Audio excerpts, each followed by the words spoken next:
We begin the recording.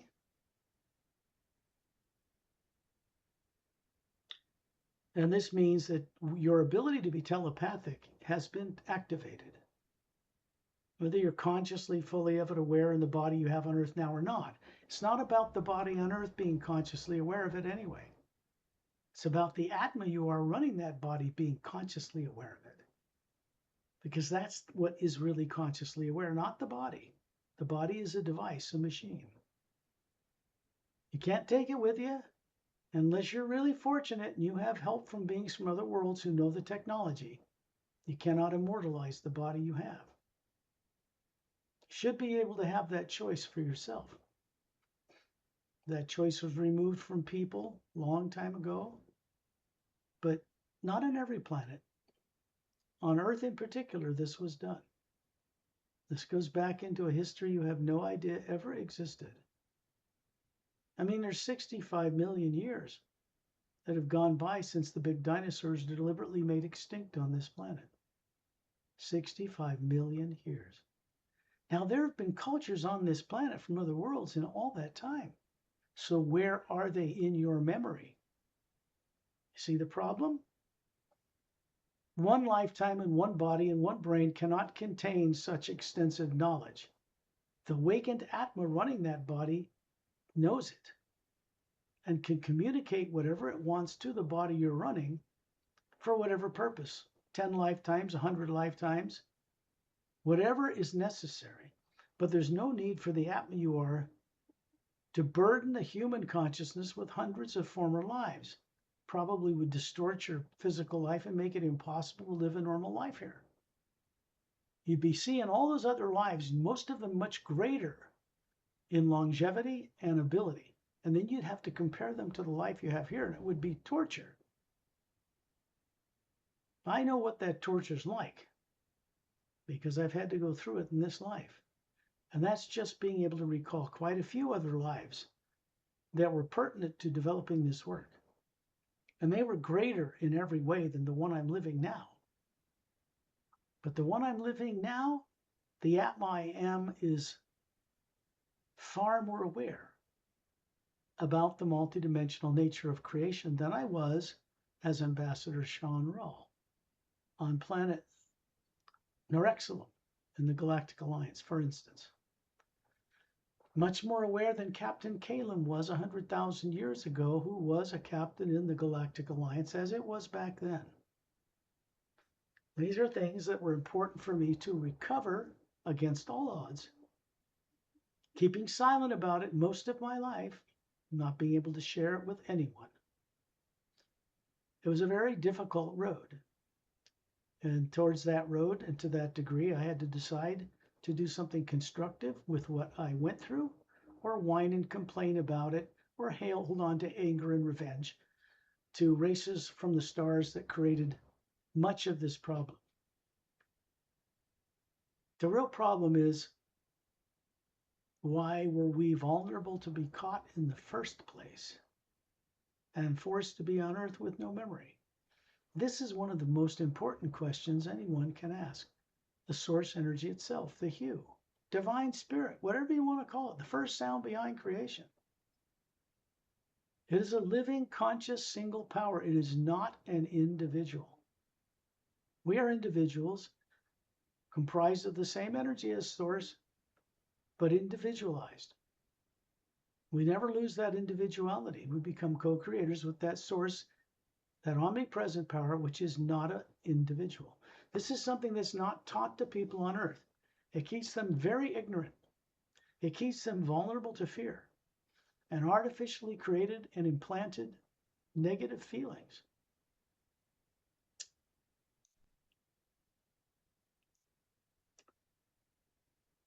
A person's astral body, meaning a person, meaning the Atma, running that life on the astral plane, in that dimension, matter is much finer. Beings move things around through feeling. I feel this car levitating in the air and going over to that mountain. And that's what it does. So do bodies. Certain planes within, parallel dimensions within the astral plane, have more freedom than others. So when people have a dream at night, when they're flying around through the air, levitating around in a physical body, that's what they're actually doing in the astral plane, not here. Such things can be done in a physical universe on a world like Earth, but it's very rarely done on any planets in the Galactic Alliance. There are few worlds where people levitate through the air in their whole planet as living beings, human as well. Those are rare. Obviously, those planets have a much higher connection to other dimensions above that planet than the other worlds do, which is why that works for them. Pari and I were discussing, what were we discussing before we started this journey?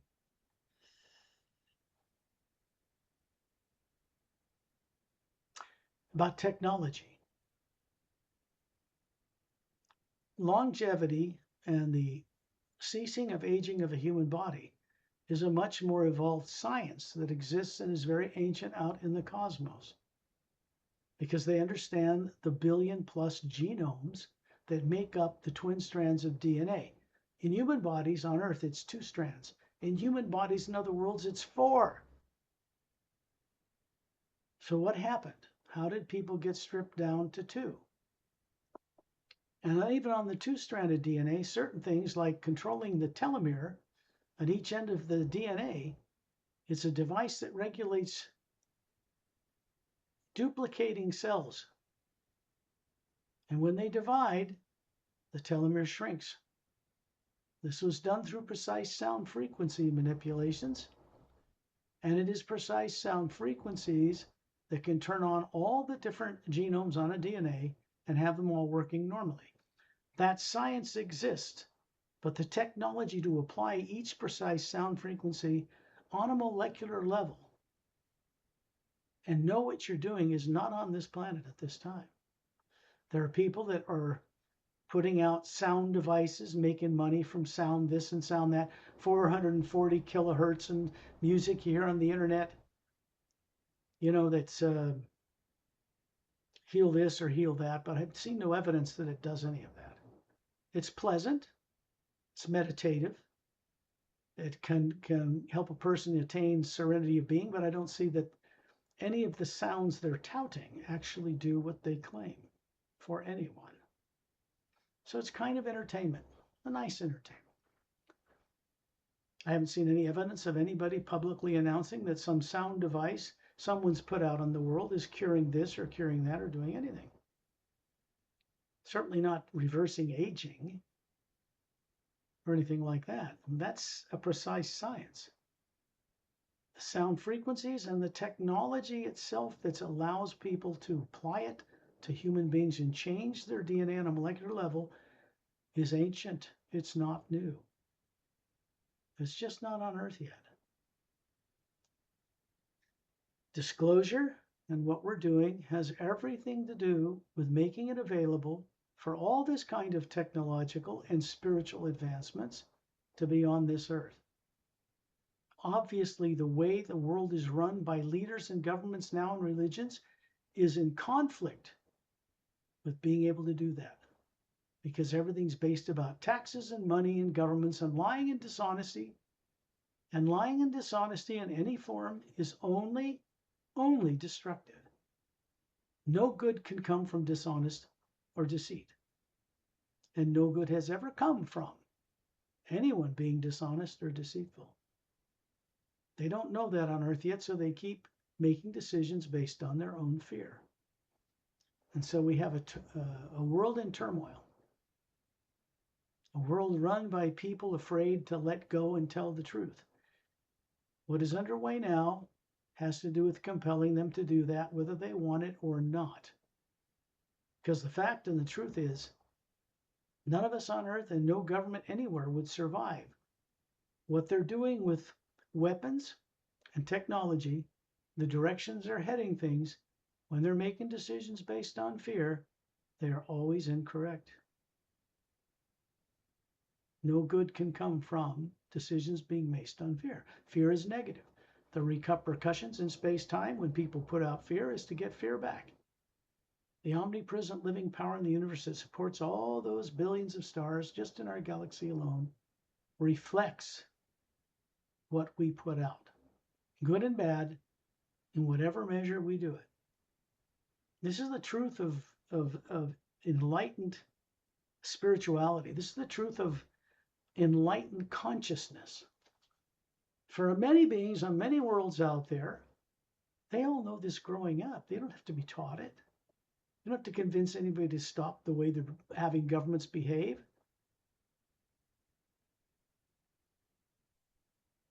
People on Earth just have not been able to let go of their fear of knowing the truth, because then they would have to accept their own responsibility for creating heaven and hell, good and bad, right and wrong, and all of that.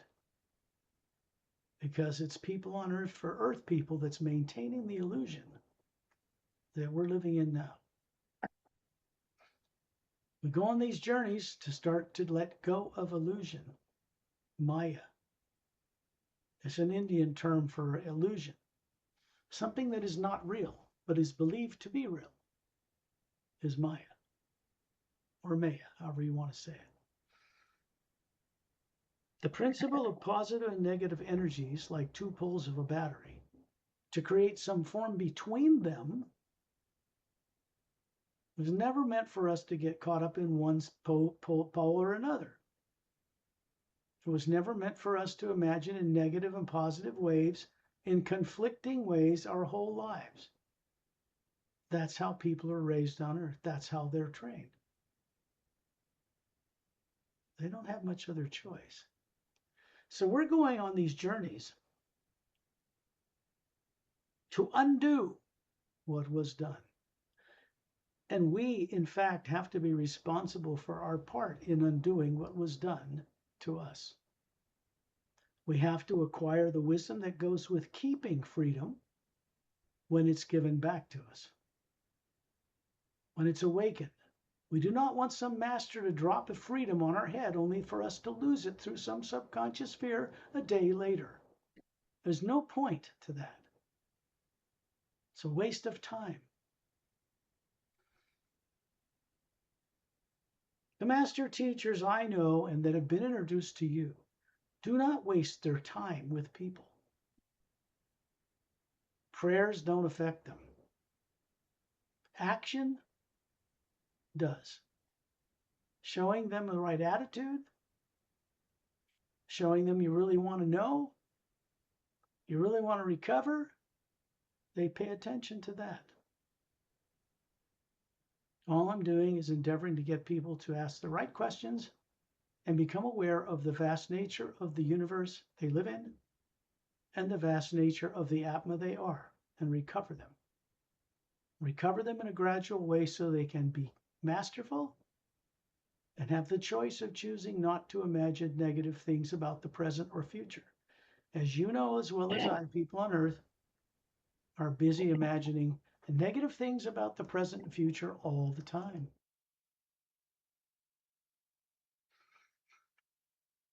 This is incorrect. It is the split of the energy running through them that makes the illusory world they live in here. And as long as they're willing to feed and support positive and negative things, then it's the Atma itself that's creating this good and bad, hell and heaven on earth that we find around us. The hue only works one way.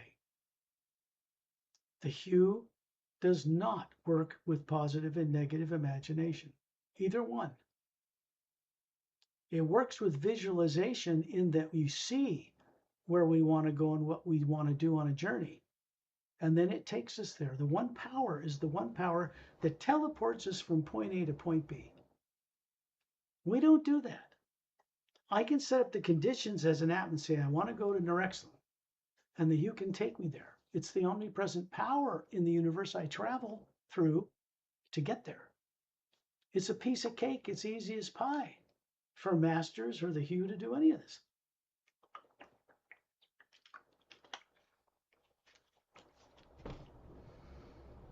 When we go on these journeys, we are really going on these journeys. The physical body, comfortably and safe, does not go on these journeys. We do. That's why when your body starts to go into the dream state or the sleep state, the trance state we call sleep, it's something you've all mastered a long time ago, before this lifetime. So you easily know how to put the body to sleep every night, and it's something you do automatically without thinking about it. It's the body that goes on automatic to keep it running while you're gone. The problem with people on Earth is they don't know what they're doing when the body's asleep and they are gone, because they have not been trained to bring it back.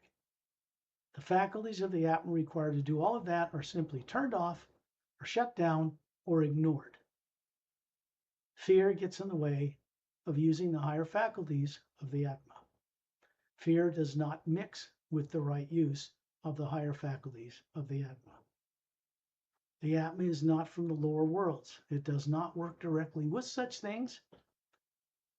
It is something that is separate from an inner energy field that is separate from physical matter, DNA, stars, space, and suns, and planets and moons, and space and galaxies. It is the energy behind all that that is the greatest interest for any being who wants to recover who they are. The hue has no limitations whatsoever. There is never and never will be any lack of power in the one power. There's more power in the one universal power than all the stars in all of creation put together can even come close to mimicking.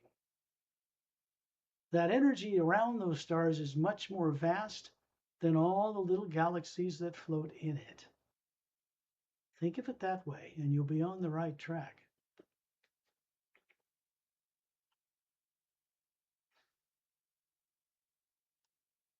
When we're out of our bodies, we should be able to look down on them and see the DNA structure lit up. And see the DNA and see the blocks, see the ones that are turned off, and simply go into the Atma, turn on certain things, change the structure or the programming for those genomes, and the body will change instantly. Did you know that? Human bodies are capable of regrowing eyes when they're plucked out. But that facility has been shut down in people on Earth. Lizards can grow tails again after they've been cut off. Humans can't do it, regrow an arm. When you do a Kirlian photography of the energy pattern that looks like a tail that's bigger than the tail, in a lizard it stays extended. It remains in place. And the cells and DNA grow over that light pattern.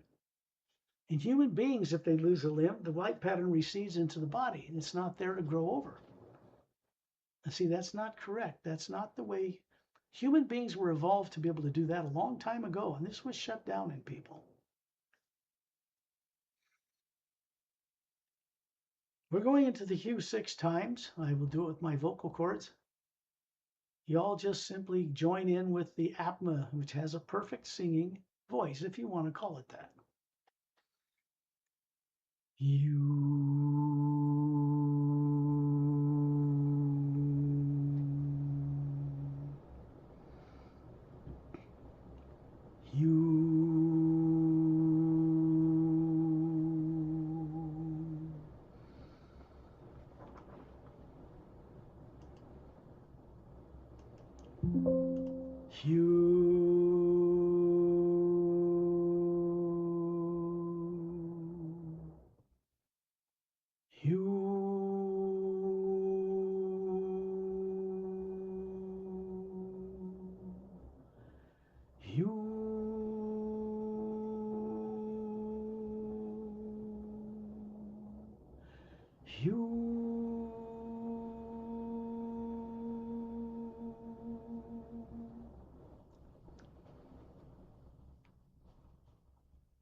When you imagine going to the store, I bring this up each and every time because people aren't taught it, so they need being reminded of it all the time. It's not their brain or the cells in the brain that do any imagining of going to the store. That is the Atma that does that, and it gets the body to go where it's imagined. So the body, it gives that awareness to the brain or to the nervous system through the pineal gland. And then the body just follows out the instructions, gets in the car and goes to the store. It's the same ability to see that we focus in different ways that you're not taught normally on earth to do. And you focus on going out into the universe, leaving the body behind in the sleep state or trance state, and then traveling amongst the stars. This is what we're supposed to be doing while their bodies on any planets are alive. Not after they die, not after they stop working. This is the challenge to get this across to adult human beings who have been brought up since birth to not do any of this. Their conditioning subconsciously in this lifetime has added to the problem of them being afraid to look outside of Earth, to be outside of their body. They fear it because they've been brainwashed to believe they are a physical body. And if you think that way, you're going to be afraid to leave it or afraid to lose it. None of which is who we are.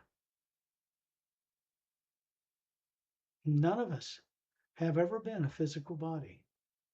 Not now, not ever. But we've run billions of them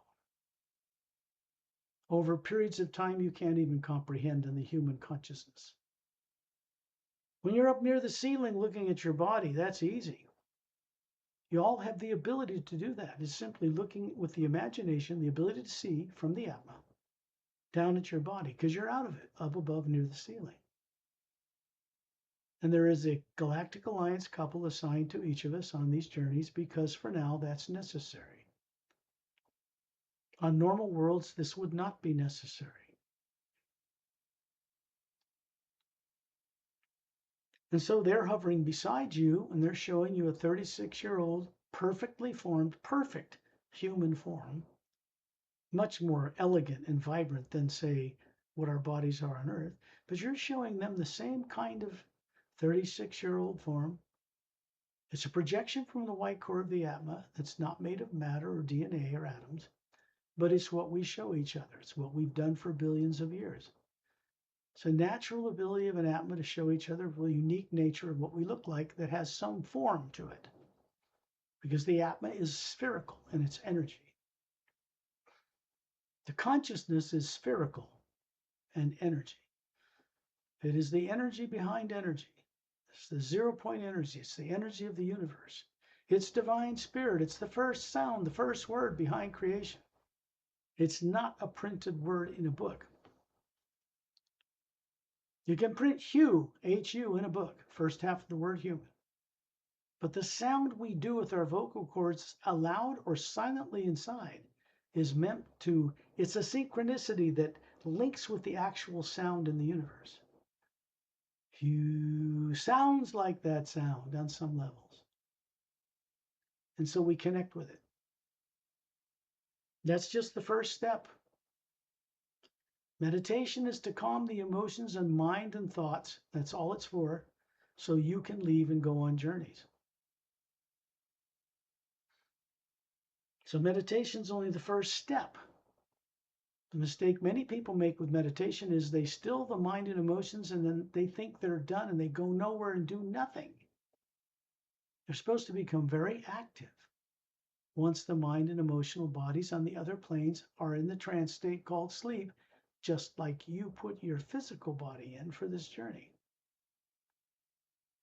That's all there is to it. So we're getting help from these beings to keep all of your not yet mastered fears from the past and the present turned off for this journey. The couples assigned to us are like Shantil, Tonaltil, and Dantam and Lamtam, and many others whose names have not yet been introduced to anybody on Earth.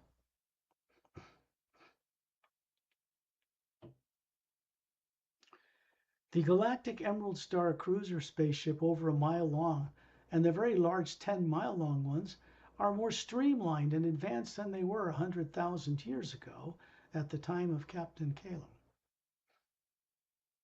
They were anti-gravitic. They were powerful. faster than the speed of light and all that stuff, but they aren't as advanced as the ships are today. 100,000 years has gone by. So I've shown images in the book of the Emerald Doorway, what those big mile-long Galactic Alliance cruisers looked like back then. And on the front cover of the Savior's Agenda, you can see what they look like now. It connects the past. It's like connecting two missing dots in a person's memory. The energy coming down through the ceiling, passing through all of us, is a white golden light, like a flow, a gentle, microscopic flow of particles of light passing through us. So as of now, the energy coming through us is moving through us beyond the walls of our house and is continuing to recharge Earth's depleted atmosphere. The H2O in the atmosphere, the H2O of the water in the oceans, can hold the charge of the hue, but it needs to be recharged. 8 billion unconscious people are not doing their job at all in this regard. So there's not enough hue in Earth's atmosphere to raise the consciousness, to end governments as they are, to stop the taxation system, to change it over in a non-harmful and non-destructive way that everybody would agree with. That's transformation. If you try to force that on people, it will react with fear and anger. So we got to raise the vibration enough for people to choose to invite people from the stars to come here and land. And you'll see Earth transformed in the physical universe. This is required. It is necessary. We absolutely cannot fix this broken planet on our own, living unconsciously running bodies in its atmosphere. That is quite impossible. Having people come here from the stars and fix it, who can do it without effort, without charging money? Yes. That means people's big old egos, who they've boosted up and expanded out of fear, will have to be let go of for the sake of all life. And they know what they're doing with this. I am but a drop in an ocean. If I had my way, this world would have been transformed when I first came here, so many decades ago. But that was not up to me.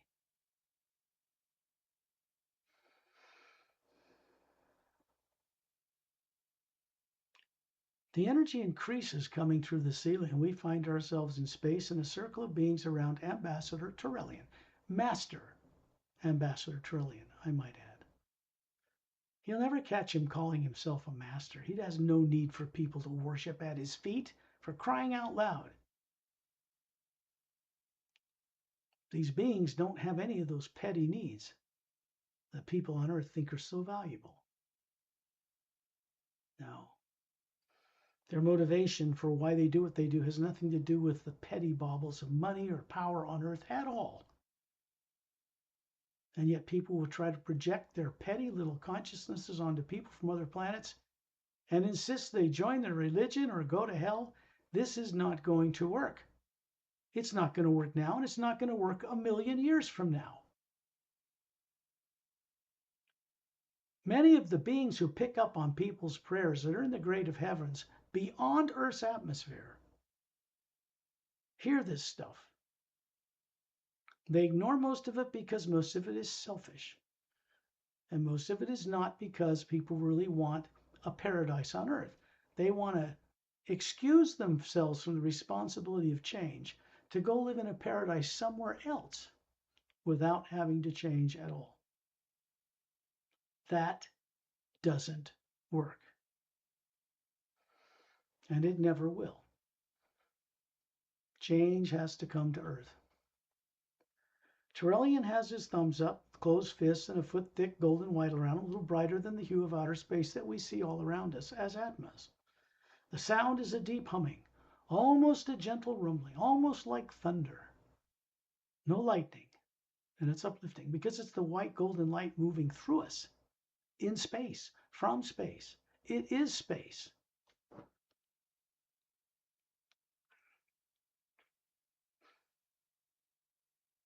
Ramu is still by the earth in the circle of beings with his staff, maroon robe, short cropped black hair and beard, simple rope for a belt, sandals.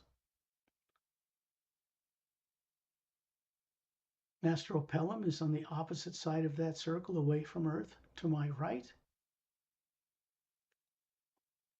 Light C is up above Ambassador Trellian.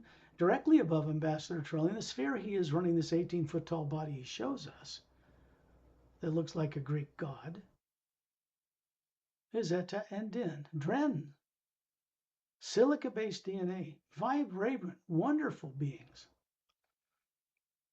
They've been a married couple for over 100,000 years. They're still together. They're showing you their body form in space. It's a projection that looks like their actual body on planet Oceana, where Master Opellum comes from. That's their home world. That's where they developed. Under the bottom of the ocean, in hollowed out chambers that are self-contained ecosystems. Algae and minerals have a luminescent property that lights their environments. The plant life produces oxygen, takes out the carbon dioxide. Everything's self-contained within these huge chambers that were volcanic chutes emptied out hundreds of millions of years ago that produced the few islands near the equator on planet Oceana. Now, how the heck could I know any of this stuff? From any library, from a teacher on Earth? No, they don't know it.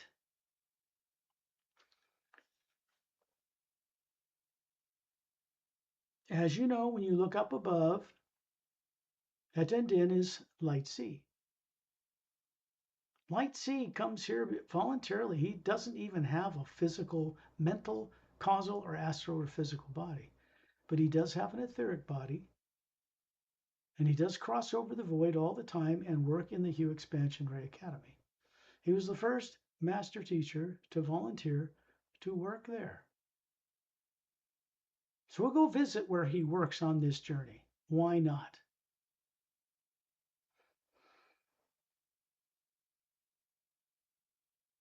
We are going to be going this time to Zetranami1, the governing world of the entire Galactic Interdimensional Alliance of Free Worlds, to meet with the Galactic Alliance Council. They're going with us further on the journey. We're going to go from there to Oceana. Then we're going to go up the vortex, which you can see up above, light C, is Satnam. It's like he's standing in a field, like he's breathing. He's in space. It's a projection. He's got this white tunic dress from his waist to his bare ankles, bare-chested, strongly built, 2 gold bracelets on his upper arms, gold eyes, not yellow, bald, looks like a bronze skin, like somebody from India, but he's not from India. And above him, a huge, beautiful Atma. And above that, in the hourglass-shaped, whirling, a golden-white vortex turning clockwise, you can see all the way up through the other end of this hourglass-shaped vortex and see what we call the void. It is brilliant, but I describe it as a pale blue, cobalt blue light. There's a blue-green light whirling clockwise around it, slower. It creates a doorway, a protected tunnel between the top of the physical universe and the void itself, bypassing the astral, causal, mental, and etheric planes. We do that deliberately. So don't get caught trying to go up these planes to get to the void, because you'll never make it there. The illusions, the pleasures, the distractions are so great above the physical world, and the emotional and causal and mental and etheric planes, you'll get caught there like you already have, and you won't want to leave. So we go up past that into the pure energy of the Hue.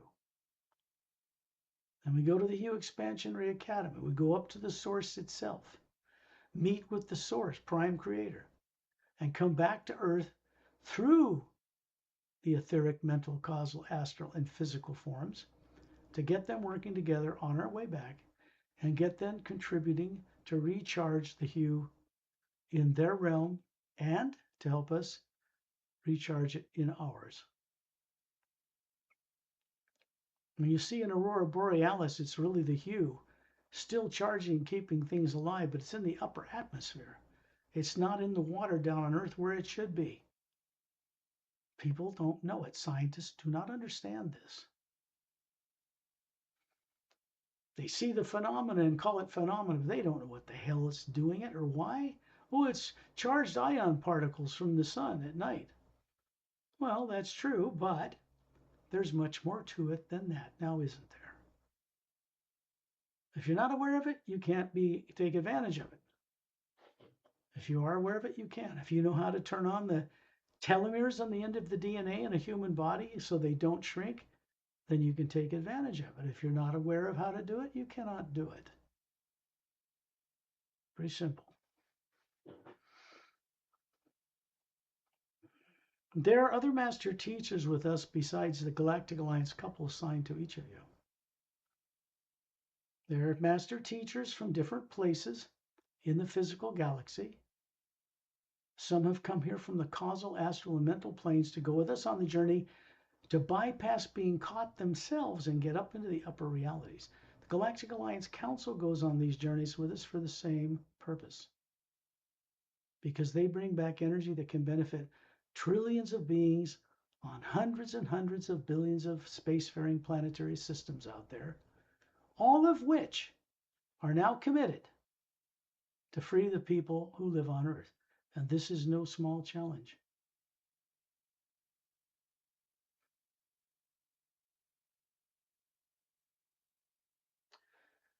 We're going to put out the hue again now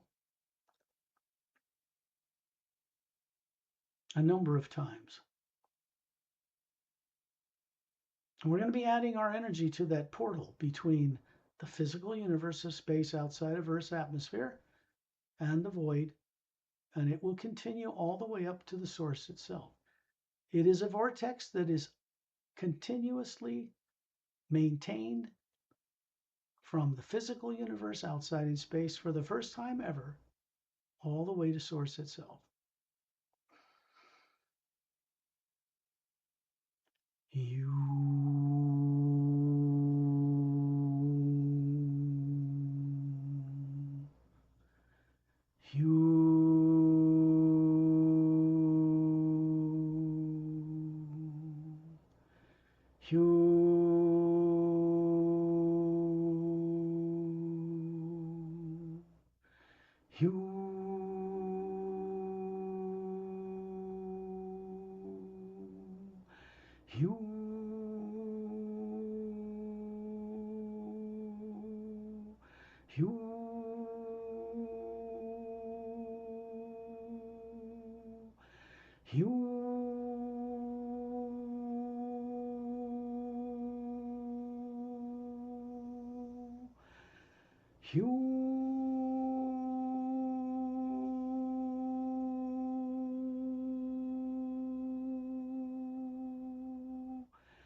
Charlian looks at each one of you. Gives you a little smirky, little quirky grin, and his light around his fist and thumb brightens. And we are shot out into space between the Earth and the Moon. He has created an oval, transparent field of energy around us, like the hull of a spaceship, around the outside of this circle. It's basically for us from Earth that are going on the journey. The bodies are left to sleep back on Earth, but we're going on this journey. The energy that is manifested continues upward like a funnel into the vortex for all the beings present. There are two silent mentor couples hovering beside Satnam below the vortex opening, but we're not going up there yet. The vortex is coming with us. We find ourselves in space, high up in the black void, the blue void, however you want to look at, which to us is a golden white light everywhere, and we see the Milky Way galaxy far below us. 7 spiral arms of stars, billions of them.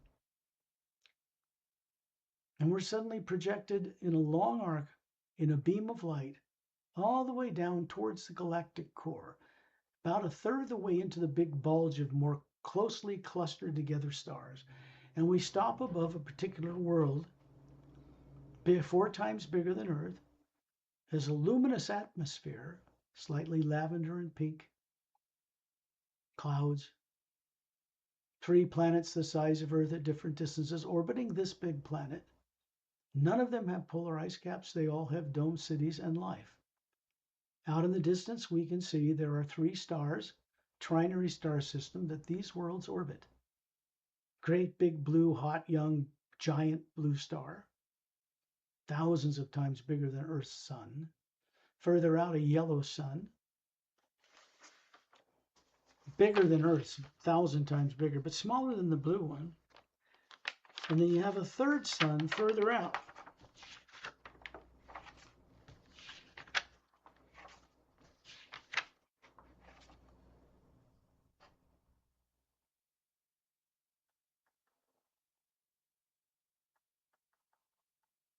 It's also a yellow sun, about the size of the sun we call Sol, that Earth orbits. These are trinary star systems. The more advanced life on worlds are circling binary 2 suns or 3 or more. There are suns near the galactic core going in that direction have 4, 6, or even 9 suns with planets circling. It's not like people think on Earth. We're looking down in the oceans of this world. And as we come down through the clouds, we stop to hover above a long, curved, white, pure white ivory-like dome with little flecks of formica like glittering from sunlight. It's opaque, so you can see images inside it. And the countryside around here, the city, is not a big metropolis like New York. There's thin pyramid glass-shaped buildings, spherical glass-shaped buildings with levels on tripod legs, big beautiful waterfalls and gardens that recirculate water all throughout like a big park. The plant life, 4-foot-high flowering plants, have flowers the size of a human body. And they all have a luminosity to them because the water that feeds them has charged with the hue. When you go in the atmosphere, it has a certain glow to it. You look into the west in the distance, there's a curved golden sandy beach and a calm, luminous golden ocean. On normal worlds, oceans don't swell and have hurricanes and currents and go this way and that way. They're not violent. The weather conditions on these worlds are worldwide, temperature-wise, maintained. That's normal. They don't have tornadoes or earthquakes or any of that nonsense either. They're balanced worlds. Earth is not. It has a dead moon orbiting it that doesn't do what it's supposed to do. Not yet.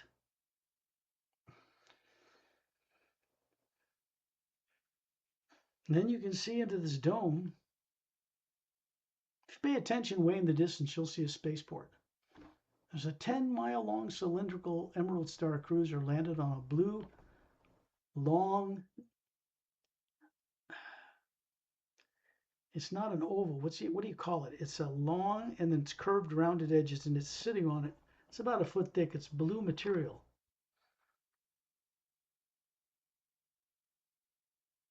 There's a ramp coming down from the center of the hall and a third of the way below each end of the control rooms and bridge towers on each end of the ship, and people coming up and down in them. They're not walking up the steps. They've got devices that allow them to levitate and carry cargo up and down. It's different than on Earth. And you're looking down on this dome, and we find ourselves suddenly moving right through this material that makes up this dome until we're hovering near the ceiling around Turelling with a shaft of white golden light coming right down through him and landing on the center of a blue disc-shaped stage about a foot high. Surrounding it are 15 higher tiered levels of blue stone and white leather-like chairs, 5,000 Galactic Alliance Council members standing in front of these chairs, all different kinds of races, all wearing a white gown with a gold sash from the right shoulder to lower left hip. Atmas hovering above all of them, beautiful. They see us. We're showing them the physical appearing form to show them what we choose to show each other. They're showing you their actual physical bodies on Zetranami1 and the Atma hovering above it. But they see the form you show your true self as 36. They see that in the Atma. You're in a circle of beings around Turellian, maybe 12, 15 feet off the ground above this disc-shaped stage. Turellian is simply 2 thumbs up, telepathically asking them if they're all ready to go on this journey. We're witness to this. They simply rise up in the air.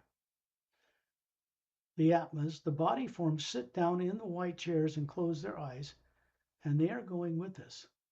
So all the Atmas, 5,000 in 15 circles, are surrounding us, and we find ourselves suddenly in outer space. Below Satnam, silent mentor couple below the bottom of this vortex, which has come here above Zetranami1. But we're not going up that yet either. Turellian is another flash of brighter light from his closed fist with thumbs up, and we find ourselves in this oval golden white light shot across space, clear across the other side of the other end of the galaxy.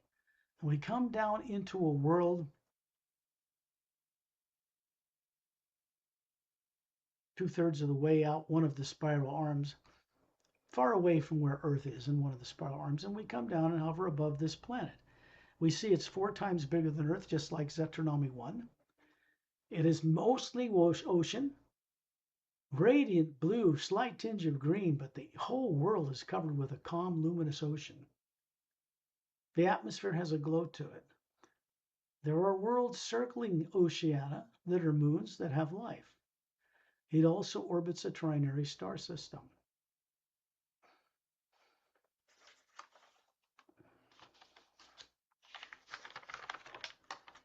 When we look at Oceana,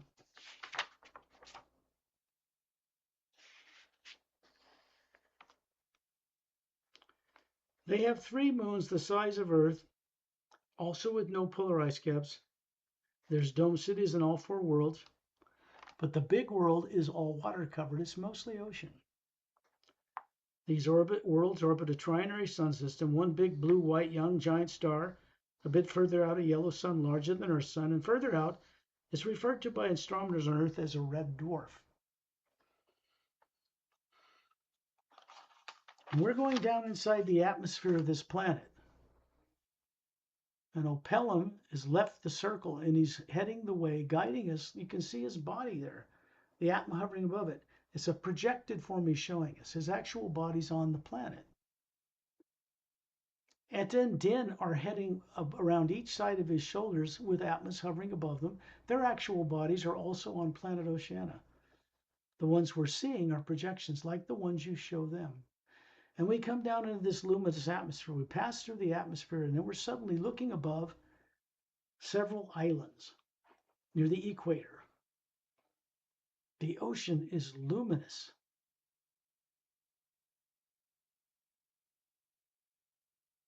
It's lit up. It's a golden sandy beach along a tropical shoreline. You can see clear domes in clearings going back into the distance of this very large island. They're in triangular positions between each other.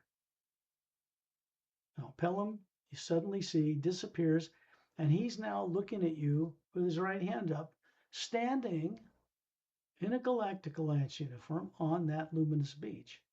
Et and Din are flying in their bodies here with their tails glowing, have landed on each of his shoulders with their tails wrapped across his chest. And then Etta and Din fly up and dive into the ocean. And Opelum, simply the Atma hovering above him, goes down in the ocean, and we all go down with Torellian, following them where they're going. We're looking at a tube. It's a blue luminous tube that comes out of the jungle, connects to the domes, and it goes right down the beach and down the side of a mountain under the ocean, because that's where this top of this island is, the top of a mountain. We go down several miles and stop to see a big, clear dome city on the ocean floor. The whole floor is luminous because there's light coming from inside this dome. 3 golden-sided quartz-capped pyramids. To the left, lower to the ground ivory dome building and small mountain range, semicircular in the background with waterfalls coming out of cavern openings, just for the aesthetic pleasure of the people who live here. Little white dome dwellings around the countryside and a luminous blue-green lake into which these little waterfalls and rivers flow. You can see this tube, this transport tube, connecting to the base of the bottom of this dome city, and others coming out around its circumference, heading off into the ocean to connect with other cities on the bottom of the Oceana Ocean. This big tube is running along a big volcanic shaft, an emptied out, hollowed out chamber of lava. We're going to the left side of it, just opposite the dome, near the floor to see a semicircular clear dome window. And Etta and Din, the forms they show us, the Atma hovering above it, point to this window. And then they're suddenly inside waving at us. Now we're going into their home on Oceana, and we find ourselves, all of us, 5,000 council members as well, as little beings of light around Torellian inside their living room. And there's an ivory-colored smooth walkway ramp that goes down out of this living room, and on the other side of the living room is a curved semi-spherical window, curved outward so you can see many of these domes along the cavern walls. We come out the bottom and we're still in a circle around Torellian, and Etta and Din are hovering in their actual body forms with their tails glowing about 4 feet off the ground, welcome us to the city of Oceana. It's their central capital city. And there are thousands of drens all over the area, many crystalline growths of every crystal you can imagine, and many you've never seen, growing to naturally sizes of skyscrapers and coming out of the walls, and beautiful diamonds and emeralds and everything you can think of. And then these little curved half-sphere dome all up along the walls of the back end of this cavern. When you look away from, or up atop above this back end of this curved cavern, you see a waterfall coming out of a cavern opening. It's a glowing, luminous blue-green water that flows down 3 tiers of waterfalls and empties into a long oval lake that goes miles into the distance.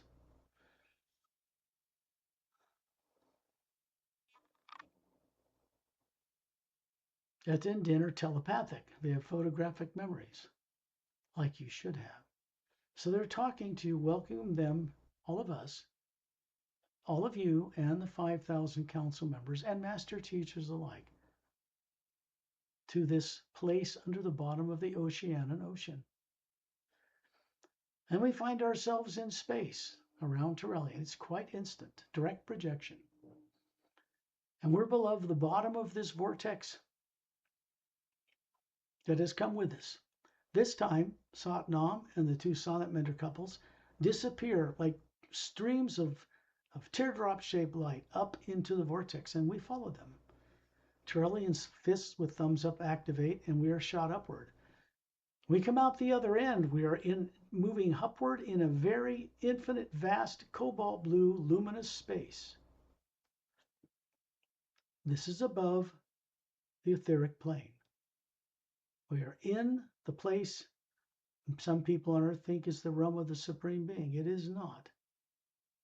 It is pure living conscious energy of the you. There's no negative nature here, and we can't bring any with us. We can't bring subconscious stuff with us. We can't bring the lower bodies with us, or any of the subconscious problems, any of them. Only the Atma comes here.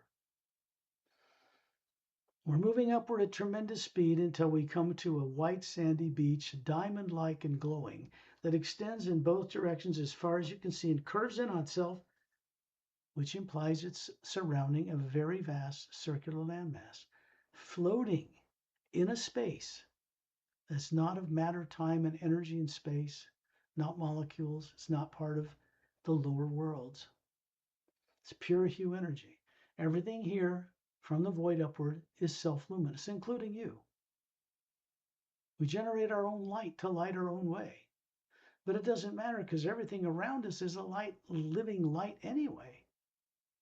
We come up to these jungle trees that are just massive, transparent, golden light coming up and down the trunks with luminous leaves.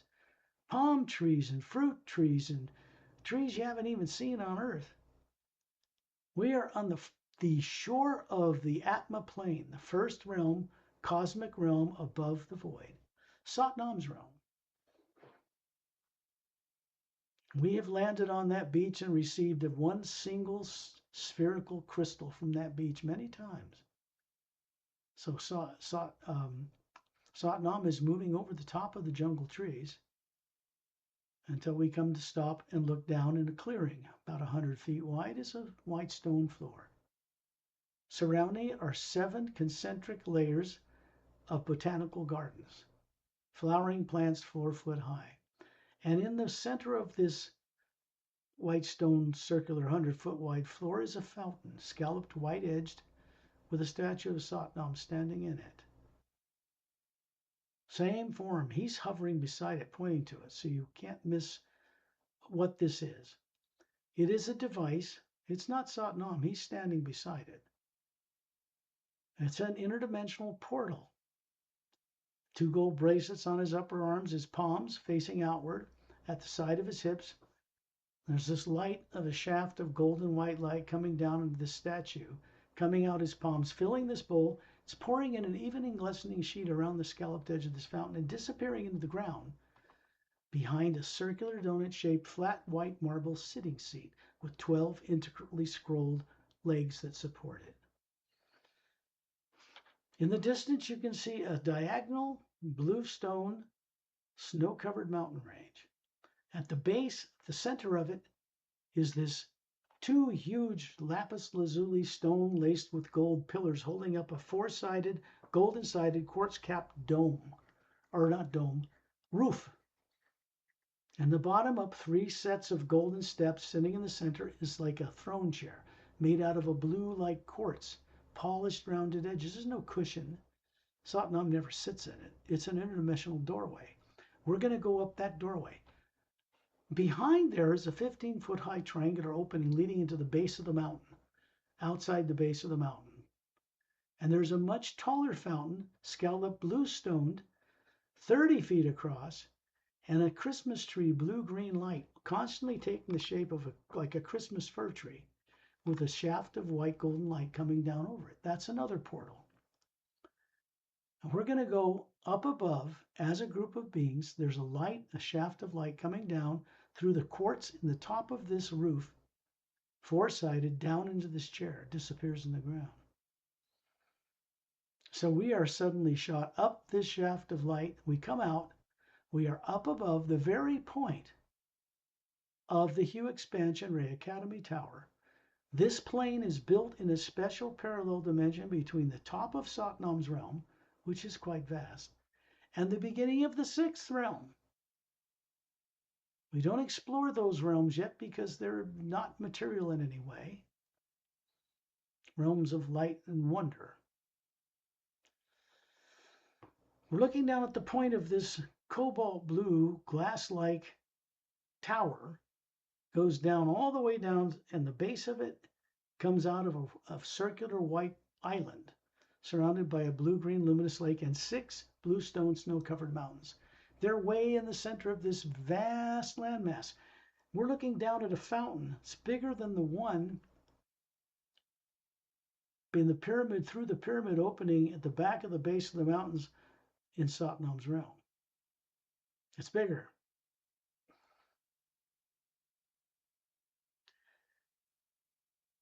This tower is smooth as glass, tapers upward to a flattened oval. There's another fountain in it, cobalt blue, kind of a beautiful blue scalloped edged fountain. There's no statue of Satnam here, just a shaft of white golden light.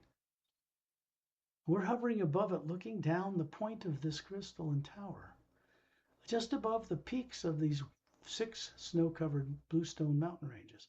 And we see out in the distance these white roadways that appear to come out of the bottom of all the mountains, go straight as an arrow like spokes from the hub of a bicycle, stone white, luminous. They cut through vast countrysides and connect to a diamond-like white beach that circles the circumference of this landmass, floating in a more brilliant cobalt blue space. There's no stars, no planets, no moons, no suns, no galaxies here. Just the pure hue. Silent mentors holding this place in the pure light of the hue itself.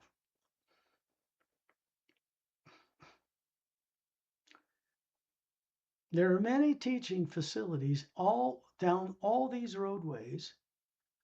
And you can see to the west, there's a beautiful blue wave, slightly tinged with green, continuously flowing and crashing on the beach, moving clockwise from left to right, that is circling the outer circumference of this landmass.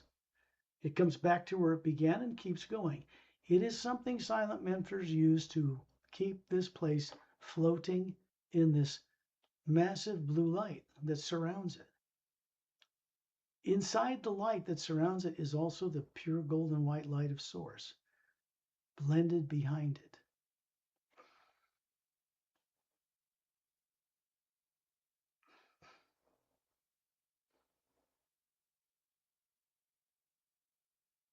When you look up above the tower, there's that hourglass-shaped vortex that's come with us here. So we're not going to any teaching facilities in the Hue Expansionary Academy now. We're going to go up that hourglass-shaped interdimensional tunnel.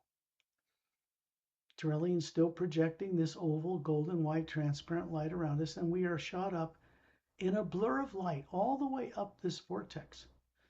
We are now passing through planes above the Hue Expansionary Academy. 6th, 7th, 8th, 9th, 10th, 11th, 12th. We're coming out the other end into Agam Purusha's fiery realm. We see fire of light, every color of the rainbow, swirling around us, coming out of the ground, but there is no ground.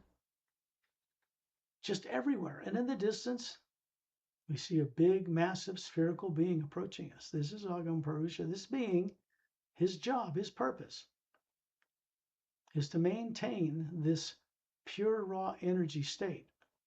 He transforms this energy, this fiery, uncontrollable energy, into forms that can be utilized to support the creations below here. In the distance, you begin to see a giant silver golden tree with perfect needles and perfect branches. Branches are bigger than planets, flowing down into this light and disappearing below us. We're in a circle around Turelian.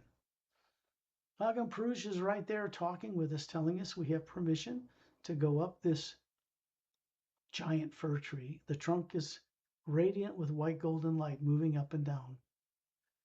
And we pass through the outer needles and branches of this tree, noticing on our way that each single needle and each branch into the big trunks represents some major place in the lower worlds of time and space.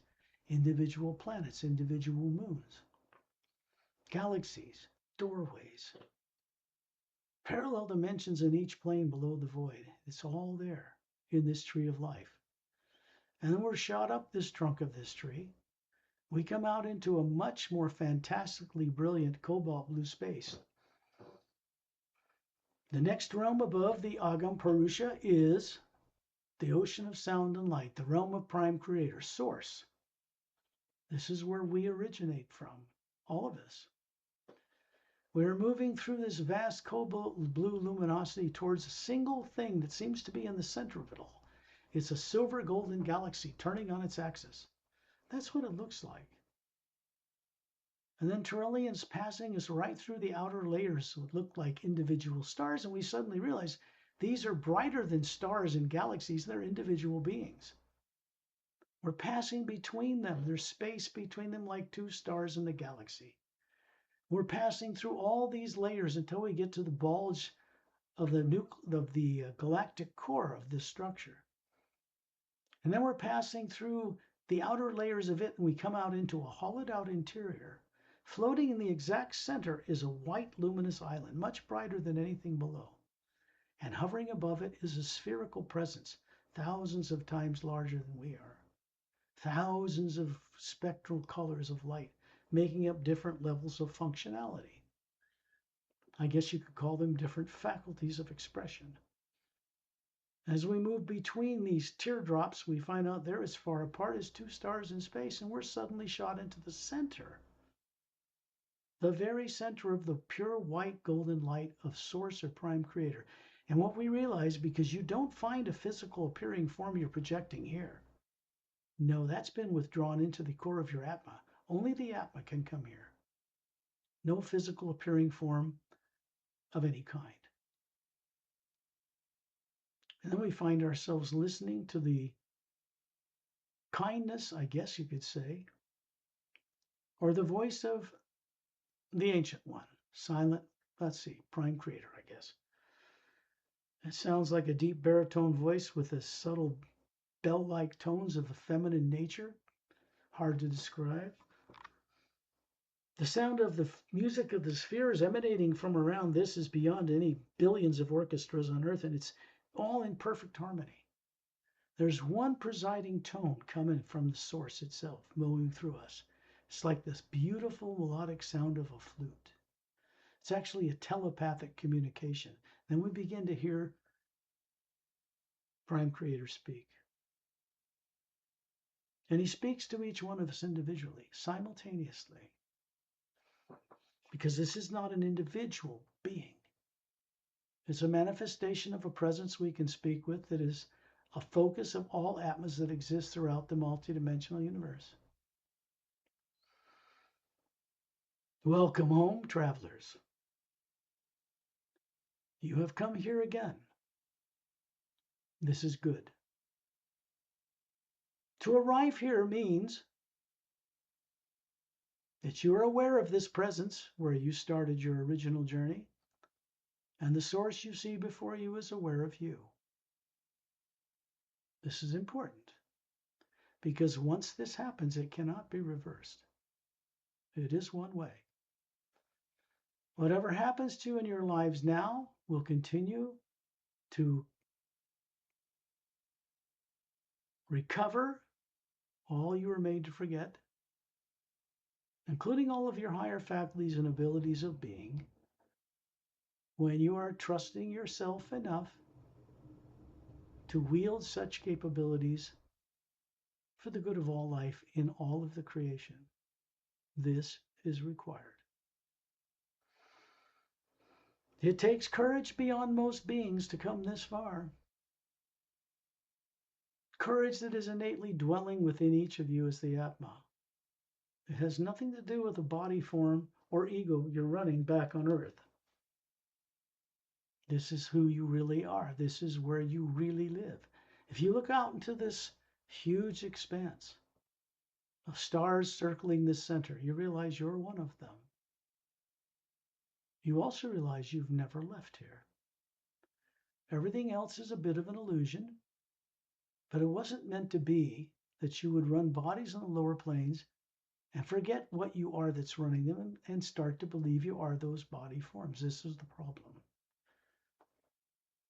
When people get into identifying with positive and negative in the lower worlds, their consciousness becomes split in half. Begin to manifest that which is good and that which is not pleasant for you. The omnipresent power in creation simply amplifies or manifests what you imagine.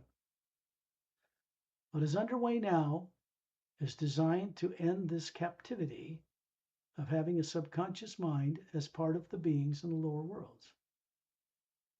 Earth is definitely in the path of this new flow of energy, the Hue expansion ray. Now you must be returned. To stay here longer would mean the loss of your forms in the lower worlds, and you wouldn't complete your journey into mastery, which you must do. Farewell. Flash of light from Terrellian's thumbs again finds us. You see the thumbs suddenly appear, but we're not in the source itself.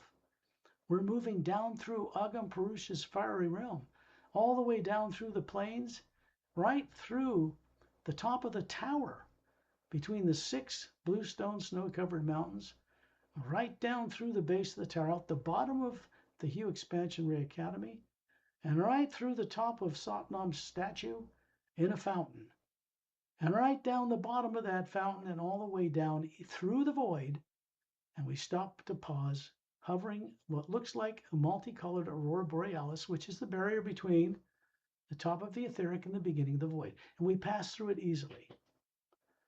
We find ourselves now standing on massive luminous stones, steps going up to crystal palaces. You're each of you standing on one of these continent-sized palaces, asleep. In a higher transparent type body you run here. The Atma you are is hovering above it. Satnam and Terrellian appear standing beside each of you simultaneously at the same moment. And they compel that body whose eyes are closed to wake up, look up beyond the void above here and into Satnam's realm. And they're compelled to look down into the mental plane, a whole different dimensional division, to see a body form standing in one of many continent-sized islands, surrounded by a luminous blue space. And you're standing in a body form well-dressed. Here you have a body that is ivory skin, 10 feet tall, silver-like hair to your shoulders, violet eyes, longer necks and longer fingers, longer legs. You're all scientists here. The Zetranami1 race down in the physical galaxy of the Milky Way, on the other side of the galaxy from where Earth is, get their original DNA structure and form from here. And then Satnam and Terrellian appear beside these bodies and compel them to open their eyes and look up to see the etheric transparent body looking down at them. The mental body is compelled to look down to the causal plane, a whole nother division, to see the body form standing in one of 80,000 islands, tropical, luminous beaches, golden beaches and golden oceans, domed city, towers, domed homes and not towers in the background.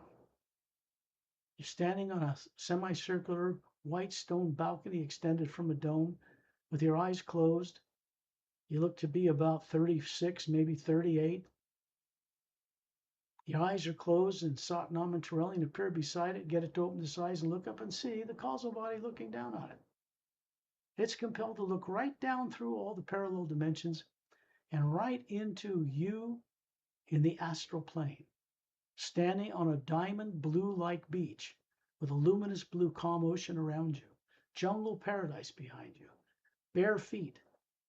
Satnam and Terrellian appear beside you and compel you to open your eyes and look up to see the causal body looking down at you.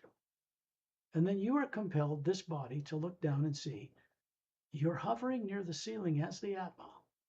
The white golden light is flowing down through the ceiling through you and the Galactic Alliance couple, and down into the body that's still in a trance state called sleep. And then you suddenly find yourself looking up to see the astral body looking down at you, where all your emotion comes from. All the bodies are serene and aligned, at least for now. Then you look at the energy move through your sleeping physical body out the walls of your home, which goes to 3 pyramids stationed on Earth. Devices. Big pyramids, one at the bottom of the Atlantic, one at the bottom of the Pacific, one inside a hollowed out interior of a mountain in the Himalayas, all turned on. Statue of Satnam and a fountain in each one.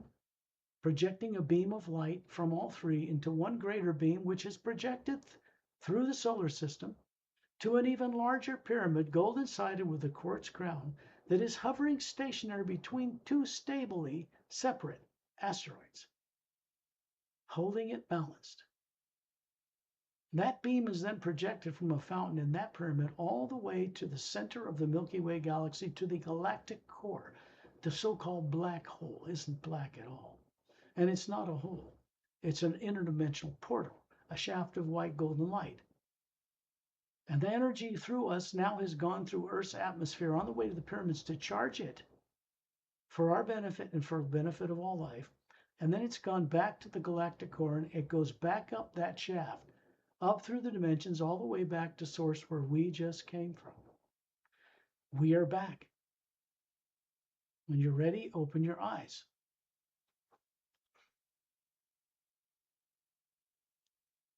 Now, we won't have a question as an answer in this, but we can do we won't record that, but we can talk off the recording. So if you have any questions at all, you can turn your microphone on. If Al is not asleep, is he still with us? Hey, Al Pennick, are you still there? I think he went bye-bye. That's okay. He'll be able to review what happened the second time around. Well, it's always good to visit these places and take people with us. It's never selfish. It's always for the benefit of many others than just us. But to our benefit, we get to go along with such beings, rub shoulders with such beings, and bring back a new awareness to our life on Earth as much as we can. So I'll bring this recording to a stop.